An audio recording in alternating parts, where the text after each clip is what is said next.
self-deportation կամ ինքնադեպորտացիա։ Սա իհարկե նոր բան չէ, այսպիսի այս կարգավիճակը միշտ եղել է, բայց հիմա դրա համար կարելի է ստանալ $1000։ Սա մի նոր ծրագիր է, որը Customs and Border Protection ծառայությունը, ուրեմն CBP-ն ունի իր website-ի մեջ եւ այն ապօրինի գաղթականները, որոնք կգրվեն այս ծրագրով եւ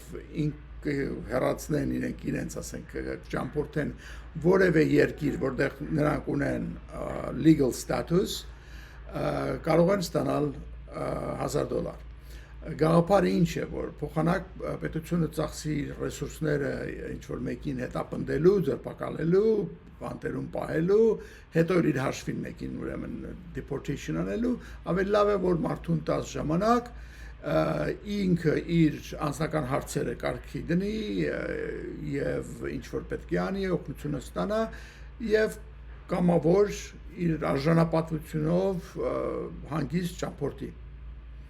Իհարկե պետության համար սա շատ շահավետ մի բան է, որովհետև ինքը նախ ինչպես ասացի ռեսուրսները չի ծախսում, իսկ պետության վրա դա նստում է միջինում մոտ $17,000 մեկին երկից արտաքսելը եւ մարդու համար էլ ամենամարդկային ձևն է, այսպես ասած, այս իրականացնելու այս գործարքը։ Այնպես որ երկուսն էլ օգտվում են։